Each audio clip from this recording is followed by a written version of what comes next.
My situationship breakup fucked me up more than my 9-year relationship. It is time to talk about situationships because I'm 3 months out of a situationship. I didn't even know what situationship was last year. But then I fell in one after my relationship. And oh my God, it killed me. It still kills me a bit sometimes. Not gonna lie, can't lie. I was on the floor in that very bathroom, throwing up. I didn't throw up after my 9-year relationship because I knew, I don't know, it was very amicable. It was fine. It was okay. Oh my God. Awful. Even it still prangs me out to this day. And I think a few months after now I'm talking about it, I know why. And I think it's because you have all of these what ifs. You have all of these plans in your head that how things are going to pan out. And also I do think sometimes situationships can encourage a bit of love bombing from both sides. I'm not putting that on one person, especially in my situation. I think everything we felt was real, and still is real. Like I'm still a little bit in love. Like I still am. Like I can't deny that. And if that person ever saw this video, like fine, I don't care.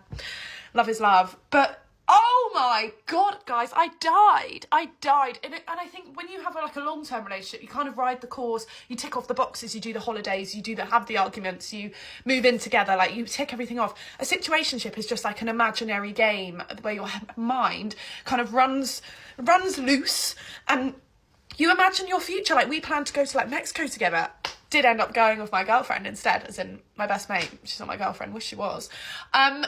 So that was fine, but like we planned so much, and in my head I'm like, oh my God, and this person lived in a different country, and I was literally delulu. Like 4 months in, I was like, I'm getting my European passport, I'm moving, I'm gonna do it. My friends are like, you're packing up your life, and I was like, yeah, fuck it, I'll move to Germany. Like it's just so mad, but I can't tell you, it killed me, and I know it really affected him as well, and he was out of a relationship as well. Crazy. Situationships. I will do my very best to never be in one again, but you know, it was fun. And if I showed you the videos of us, I've never seen two people look more in love, and I think we were very in love. It was actually wild. And I'm sad that I can never show these anywhere because they were beautiful. You would have looked at them and been like, these two people are going to get married. And to be quite honest, I was imagining this man at the end of the altar. Like I was imagining marrying him, and we weren't even official. Yeah. God, honestly, please tell me your situationship stories in the comments because just a wild ride.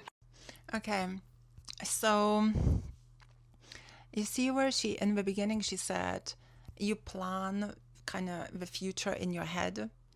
So basically, situationship is where you're falling in love with a fantasy. This is why it hurts so much. You're building the future in your head, like you're building the fantasy of a future in your head. So not many things are happening. And because I think not many things are happening, you're creating these thoughts, these imaginations, because something needs to fill up the gaps, right? So your imagination fills up the gaps. So for example, I think she's from USA, right? Or maybe UK, I'm not sure. And the guy she said was German, right? In Germany. So I'm assuming he lived in Germany, right? So I don't know the story, but when there are gaps, when you don't see each other and you're texting a lot, you're filling up these gaps with your fantasy. If you keep filling up with these gaps with your fantasy and things don't work out, you're going to be really, really heartbroken because you created this fantasy. And it sounds kind of like really unrealistic, but a lot of times we fall in love with the fantasy of what it could be, with the fantasy of a guy. You know, when you remove the fantasy and you only see the reality, you know, it's kind of like you don't feel that obsessed over him, you know? So this is kind of a trick. This is what I want you ladies to remember going forward. Try your best not to focus on the fantasy, not to do the imagining of everything, right? Like always look at the complete reality. What is the reality? The reality is maybe he came and visited you, maybe you had few nice dates. Okay, he invested, he flight over, he showed some effort, that he's interested in you, that is still one date. That's not you dating for 3-4 months. Maybe you've been talking for 3-4 months, but the date is just one date. Even if you talked for 3-4 months, right? The texting in between is just texting. It's not investment. It's actually bare minimum. It's just texting. It's keeping in touch. Now, the problem with texting, when you go too deep, too much with texting, you usually get too attached. So in many cases, actually texting less is better than texting more. You want to know more, you go on a date. Then on that date, there is way more investment from the guy, because now he's traveling to you, now he's taking you out, now he's arranging the date, now you're having the real moment, right? With texting, you can share your deepest thoughts, your deepest feelings, etc., etc., your dreams and hopes, and etc. So you can bond as a woman, and even men bond through that as well a little bit. You can bond to an insane amount, to a big, big level, big connection, right?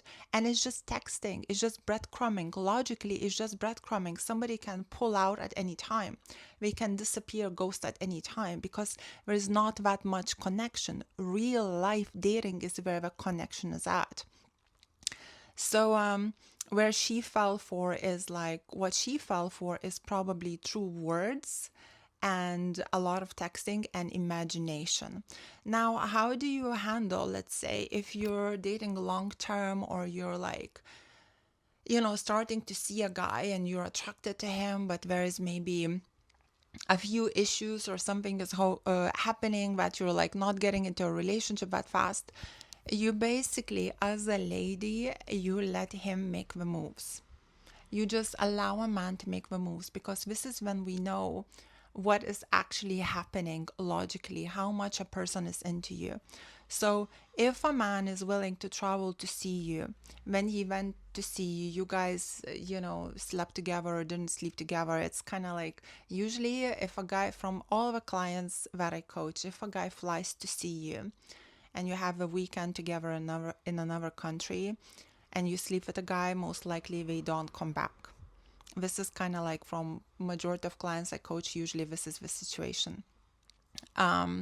What I would recommend, I would say, like, even if he's traveling, I would say even then don't have an intimacy.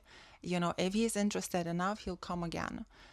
So let him invest in you. And I have the other type of clients where the guys were traveling and booking the hotel and everything, and booking, 2 rooms, one for him, one for her, because he was respecting her and didn't want to like push her towards anything.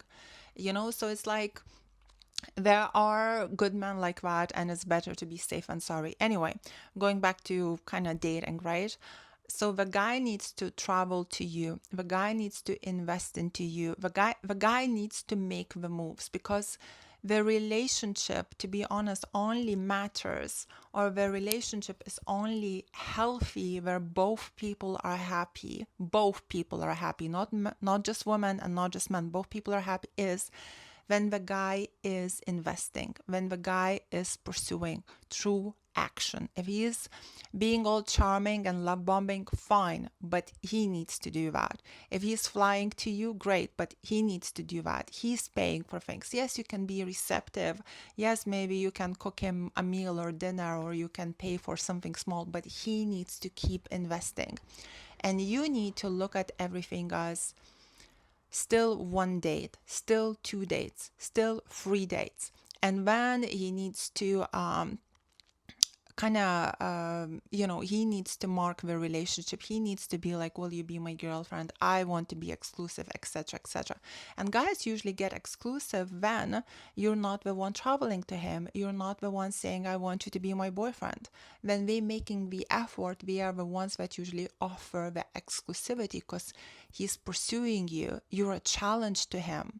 It's another thing with long-term relationships. Distance is a challenge.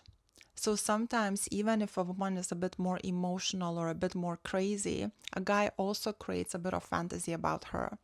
And because of this distance, he doesn't see her like bad sides that much. So a lot of times a guy also pursues a woman long distance because he created a fantasy of her in his head too. So long distance relationships can be quite tricky unless both people are very mature and we can scan each other really well. But otherwise, I don't really recommend long distance relationships too much. But anyway, if you want to know how to date properly, I have a video for sale, how to go from single to happy, healthy relationship. I highly recommend you to get it, and this girl should get it too. Also, what else do I have? Of course, I have one-on-one coaching where you can book me for a single session or a monthly package. And I have videos how to make him fall in love with you with no games men play on women, how to go from single to happy, healthy relationship, how to get your ex back, how to stay attractive via text. I have High-Value Women course for sale where I coach you how to be high value from A to Z. All these links will be in my video description, or if you're watching me on TikTok or Instagram, it will be in the bio somewhere. So thank you so much for watching. Have a lovely day and let me know your thoughts on this video. Lots of love. Bye.